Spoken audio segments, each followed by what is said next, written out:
Hi, I'm Abby and this is Abi Mack Reads. Thank you so much for the response to my first video.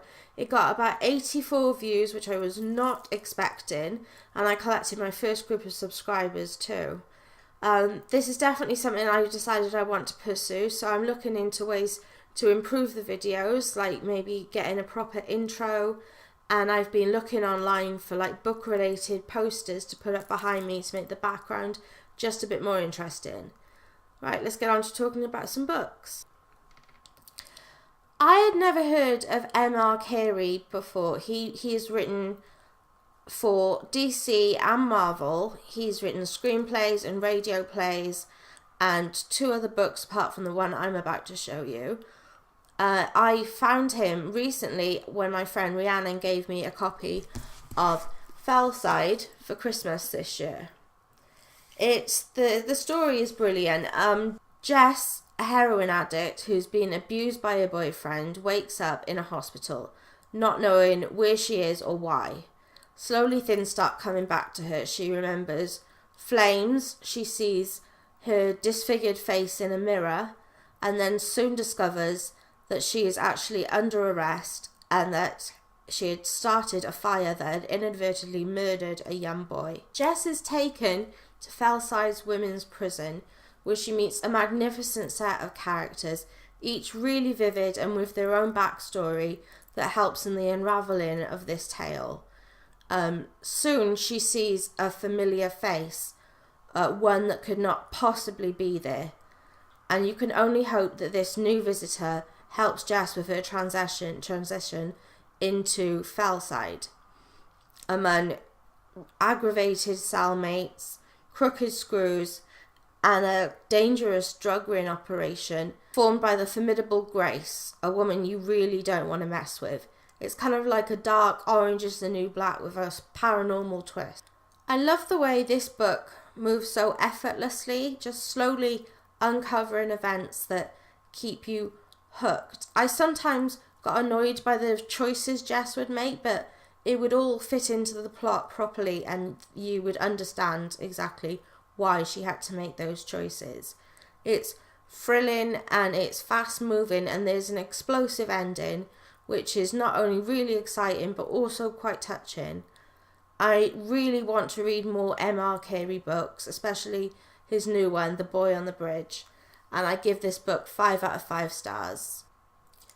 Andy Weir's The Martian is not only one in my favourite sci-fi book, but is also one of my favourite books of all time. So when he released Artemis late last year, I was very excited about reading it. The story is very interesting. It follows Jasmine, better known as Jazz, who lives in the one and only colony on the moon Artemis, a series of domes with tunnels that go between them.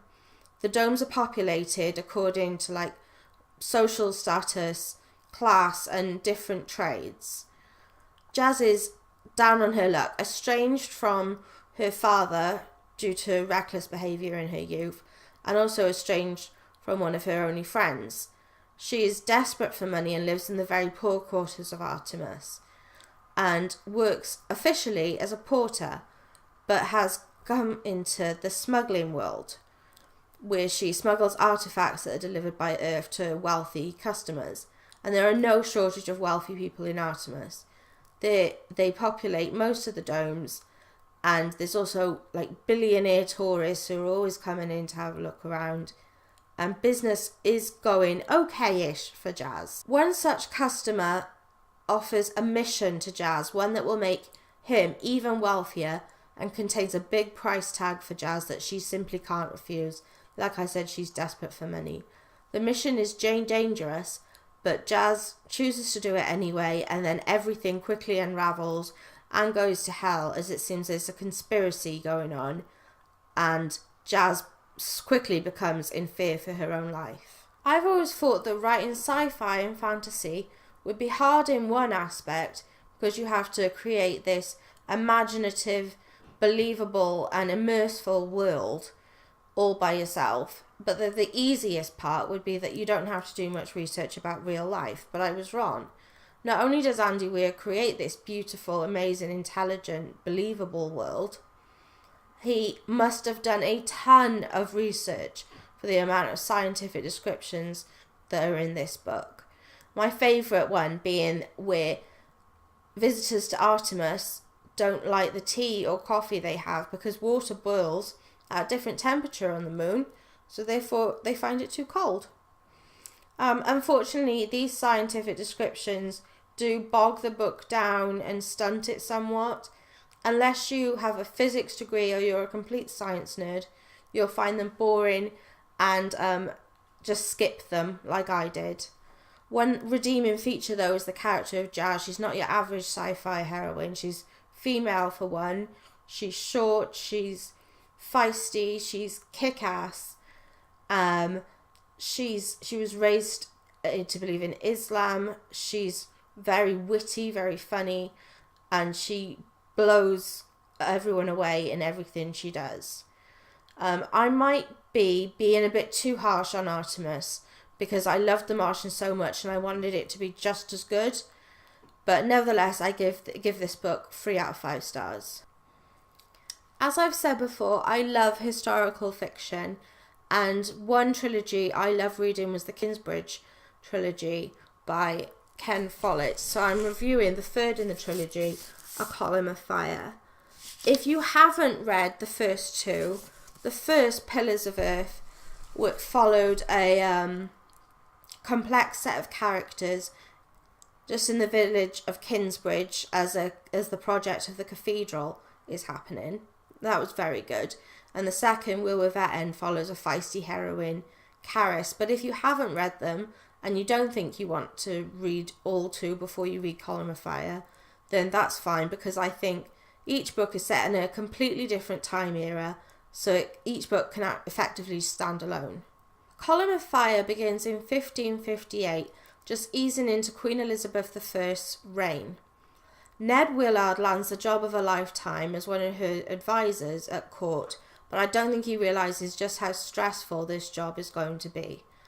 As the ongoing turmoil between Catholics and Protestants happens, it shakes the lives of people all over Europe, causing wars to be fought, bad feelings to surface, people with vendettas going after innocent people, and a lot of love to be lost. Ken Follett's penchant for thriller writing is on full display here, as the format and narrative differ from the first two books.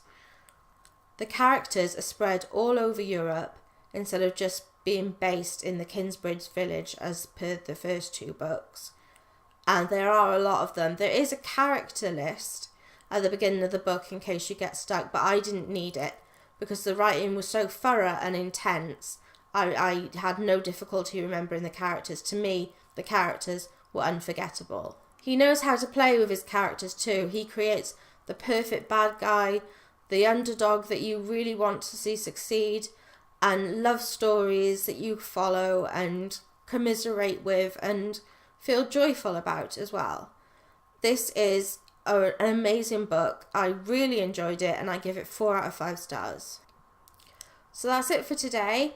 If you have liked this video, please put a thumbs up down below, and if you are new, please subscribe. It means a lot to me. This is turning into my favourite hobby by far, apart from reading, of course. If you have any comments on anything I've reviewed today, maybe you've read the book yourself or anything, just put it down below, or if you can recommend a book that you want me to review, then I'll be more than happy to take a look at it. Thank you for watching. Bye!